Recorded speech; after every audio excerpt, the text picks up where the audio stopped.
Your net worth is a lie designed to make you feel comfortable while your wealth quietly decays. If you have a high income but your burn to savings ratio is out of alignment, you aren't getting rich. You're just expensive. Today, we're auditing the 5 ruthless metrics that actually determine if you'll stay wealthy, not just look wealthy for a while.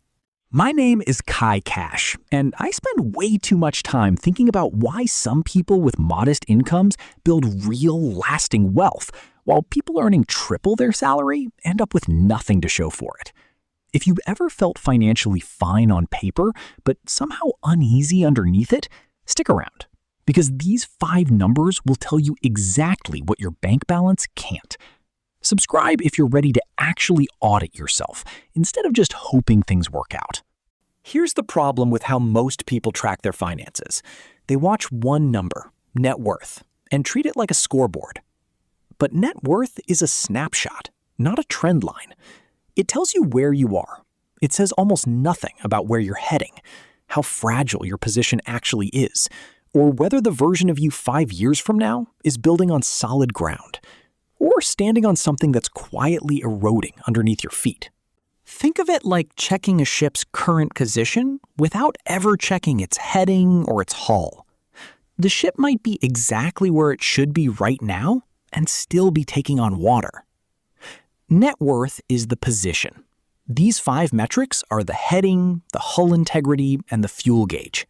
And none of them show up on a single balance sheet snapshot.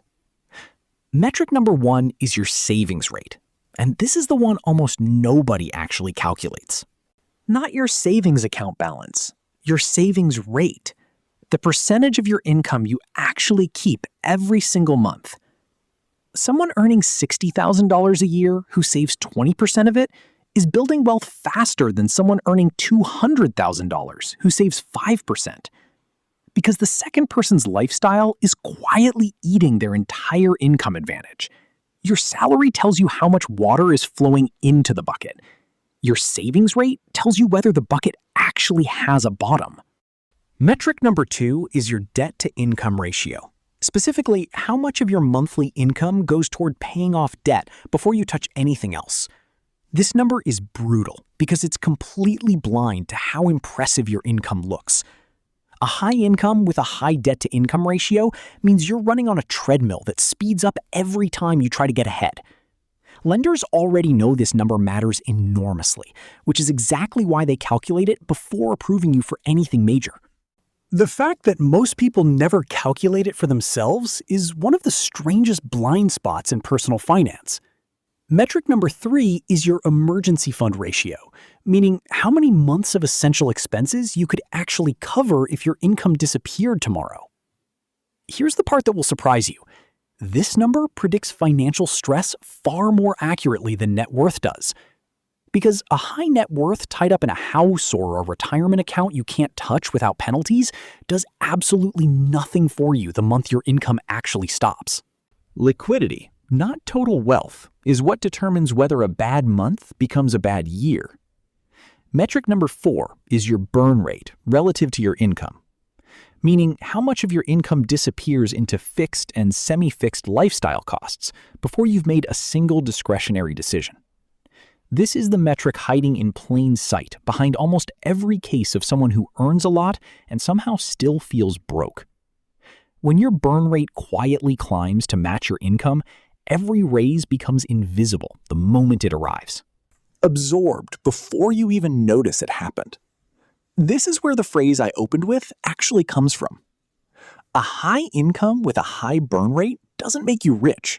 It just makes you expensive to maintain. Metric number 5 is your investment to income ratio, meaning how much of your income each year is actually going into assets that can grow on their own, separate from savings sitting in cash. Here's the number that should genuinely bother you. Research consistently shows that a large percentage of self-described savers are keeping the overwhelming majority of their savings in low-yield cash accounts. Technically not spending it, but also not putting it anywhere near compound growth. Saving without investing is like filling that bucket carefully and then leaving it sitting in a room where the temperature never changes. Nothing's leaking out, but nothing's growing either. I'll be honest with you. I used to track exactly one of these 5 numbers, my net worth, and I checked it obsessively, sometimes multiple times a week, treating small fluctuations like they meant something. It wasn't until a friend who works in financial planning asked me a simple question, "What's your actual savings rate?" that I realized I genuinely didn't know. I'd been staring at the scoreboard for years without ever checking my heading. When I finally calculated all 5 numbers together, the picture looked completely different from what my net worth alone had been telling me, and not entirely in a good way. Here's a before and after most people never experience. Before you track these 5 metrics, financial progress feels vague, a general sense that things are probably fine, because the account balance is trending upward most months. After you track them, financial progress becomes specific. You know exactly which of the 5 levers is weak, which one is dragging on the others, and which one to focus on first instead of vaguely trying to do better across the board. And here's another one. Before you understand these metrics, a raise or a windfall feels like automatic progress. After you understand them, you realize a raise that doesn't improve your savings rate, your investment ratio, or your emergency fund ratio isn't actually progress at all. It's just a bigger number flowing through a system that was never built to hold on to it in the first place. Now, here's where people usually take this the wrong way, so let me be clear.